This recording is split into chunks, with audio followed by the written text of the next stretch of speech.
हमने कुछ उनके लिए लिखा था, वो हम आपको सुनाते हैं, क्योंकि वो ऐसे आदर्श थे जो यूथ के तो आदर्श हैं, लेकिन जो सारी किताबें लिखी और सेवा को इतना आगे बढ़ाया और बाबा से इतना प्रेम था। आप उनका कोई भी क्लास सुन लीजिए तो बाबा से जो उनका प्रेम था वो उनकी वाणी से लगता है।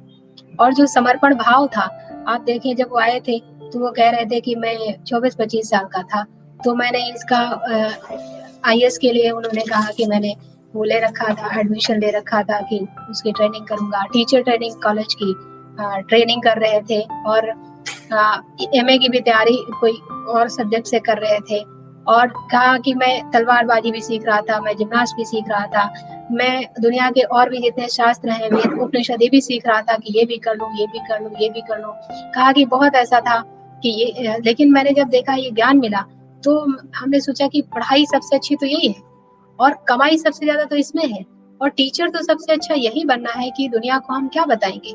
और जो लड़ाई है वो 5 विकारों की लड़ाई है, सबसे बड़ी लड़ाई तो यही है।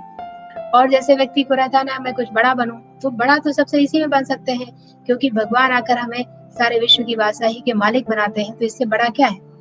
तो जब हमने उनके बारे में पढ़ा था थोड़ा बहुत, किताबें मतलब जीवन कहानी पढ़ा, तो उसमें वो अपना अनुभव थोड़ा दिया हुआ, तो जो है हमको बहुत ये था। फिर उनके क्लास सुन के तो एक बार हम लोगों को भी उन्होंने पूरा टाइम भर्ती कराया था, तो मुझे बहुत अच्छा लगा। तो उनके लिए भी अभी हमने काफी लिखा था, लेकिन ये जो हमने उनके लिए लिखा ये हम आपको थोड़ा सुनाते हैं। थोड़ा सा है,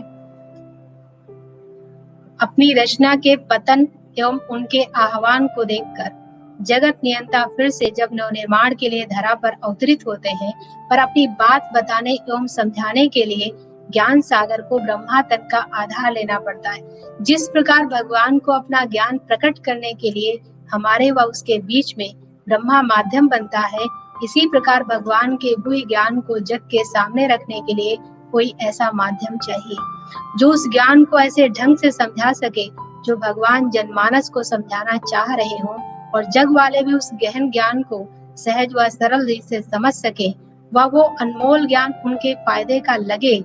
भगवान सिर्फ उन लोगों के सामने प्रत्यक्ष होता है जो उसकी बातों को सुनने की अभिलाषा रखते हो और समझते हो। वो उन बच्चों से बात करते हैं जो उसकी बातों की वैल्यू समझते हो। वो अपने बच्चों से बात करते हैं, कोई भाषण या प्रवचन नहीं करते हैं। तो फिर भगवान की बातें सारे जग में कैसे पहुंचाई जाए और कौन पहुंचाए। ब्रह्मा बाबा पहुंचा सकते थे क्योंकि वो अनुभवी मूर्त थे, परंतु ब्रह्मा बाबा के साथ तो स्वयं भगवान रहते थे, इसलिए वो जनता जनार्दन के बीच गली गली कैसे जाते।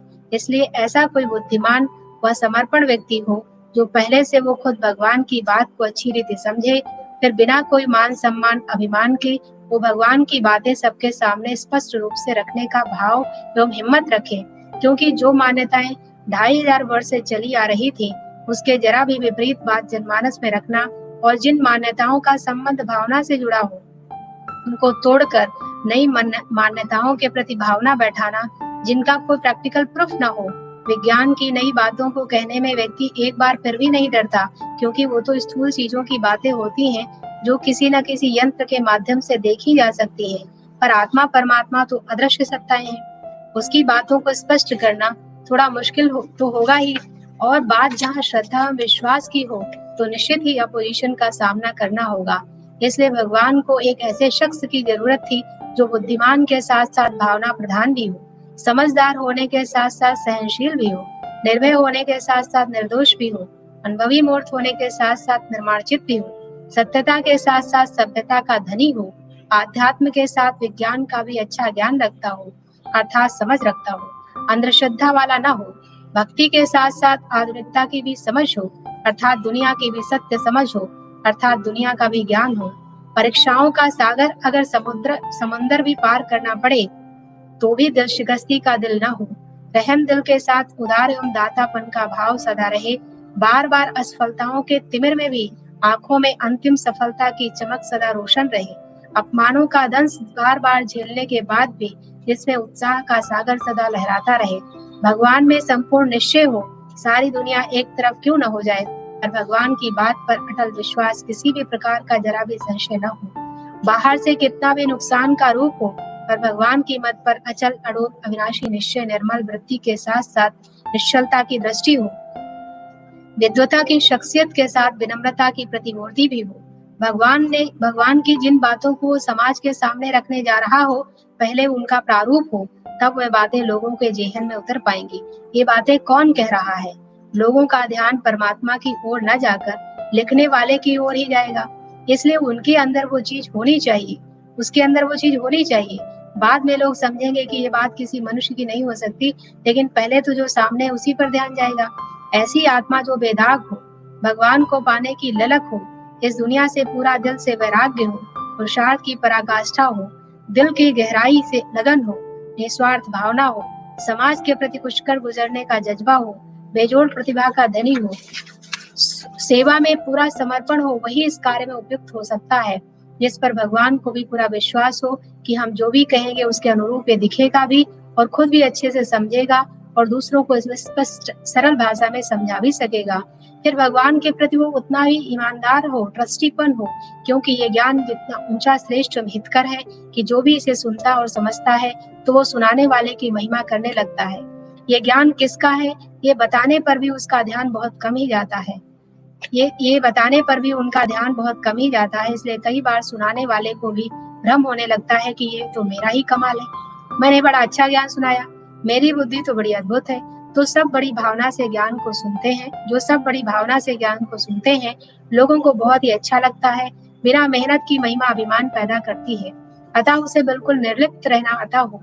पर यह तो परवरदिगार का परम कमाल है, जो उसके जहान में एक ऐसा भी फूल था जिस पर उसकी नजर पड़ी, वो उसे अत्यंत उपयुक्त लगा। निहारा जिसे नूरे इलाही ने, संवारा जिसे जहाने माली ने, संभाला जिसे खुदा की अति विशिष्ट डाली मादरे जहान ने, जिसे जानी जाननहार त्रिकालदर्शी त्रिभुवन ने ढूंढ कर निकाला हो, जिसे भगवान ने खुद फुर्सत में तरासा हो, पतित पावन परमात्मा करण करावनहार ने स्वयं अपनी लेखनी से जिसकी श्रेष्ठतम तकदीर की लकीर खींची हो, जिसे ज्ञान सागर ने स्वयं आकर पढ़ाया हो, स्वयं विधाता ने जिसमें रंग भरा हो, प्यार के सागर का अपार जिसकी भावना को सिंचित कर रहा हो, वरदाता सर्वशक्तिवान का वरद हस्त जिसके सिर पर हो, इसके विवेक को स्वयं बुद्धेश्वर ने जागृत किया हो, जगत नियंता नो सृष्टि सृजन करता जिसका खुद गुरु बना हो, सारे वेदों शास्त्रों का ज्ञाता महावीर स्वयं जिसकी लेखनी को शब्द दे रहा हो, वो अद्भुत रचना जरा सोचो तो सही भला कैसी होगी। उसका वर्णन जिसने स्वयं भगवान को अपनी आंखों से नवयुग रचते देखा, अकर्ता को हर कर्म करते देखा, वो अति विशेष श्रेष्ठ विधाता की अनमोल कृति थे। हम सबके अति प्रिय जगदीश भाई जी, जो कि साकार माता पिता की अति विशिष्ट रचना, बुलंद हौसलों की उड़ान, गगन के ध्रुव तारा, भगवान के नैनों के नूर, कुमारों के कोहिनूर, आध्यात्म में कलम के अविरल सिपाही, त्याग की परिभाषा, वैराग्य की विवेचना, विशेषताओं के अनुपम जरदार, खुदा का अनमोल तोहफा, कुदरत का करिश्मा, मूर्धन्य लेखक, सजग साधक, मानकों का मापदंड, अमिट दस्तावेज, काबिलियत का बेजोड़ कमाल, विद्वता की पहचान, अद्भुत व्यक्तित्व के प्रारूप, सज्जनता की कसौटी, प्रेरक प्रसंग, शब्दों के जादूगर, सिद्धि विनायक, दिव्य दृष्टि के संजय, साहित्य के पुरोधा, कर्मठ कुशल, करिश्माई वक्ता, मंच की पहचान, शांत सजग आले उस्ताद थे हमारे जगदीश भाई जी। उनकी आज पुण्यतिथि है। 2001 में भाई साहब ने अपना ये पुराना शरीर छोड़ा था और उन्होंने कहा था कि मैंने अपना 1 मिनट भी वेस्ट नहीं किया। मैंने 72 साल की उम्र में 100 साल का काम किया, इसलिए मुझे कोई मतलब चिंता नहीं है। और मतलब बहुत ही अच्छा उन्होंने अपने जीवन को जितना अच्छा यूज कर सकते थे उतना अच्छा यूज किया। तो आज हमको भी 1-2 बातें उनसे सीखनी चाहिए कि हमको भी यज्ञ में बाबा के साथ अपने जीवन के लिए और समाज की जिम्मेवारी के प्रति हमको भी ऐसे ही होना चाहिए जैसे भाई साहब थे। और अगर आपके पास किताब हो तो पढ़िएगा, व्यक्ति एक व्यक्तित्व अनेक। Thank you. ओम शांति। ये परम ज्ञान अब तक न पढ़ा न लिखा गया है किताबों में,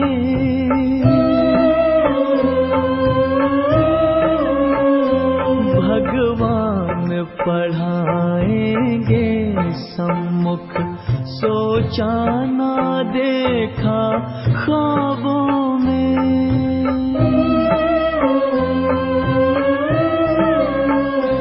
प्रभु मिलन का ये प्यारा अनुभव, प्रभु मिलन का ये प्यारा अनुभव शब्दों में कहा नहीं जाता है। भगवान तुम्हारा ज्ञान सिमर कर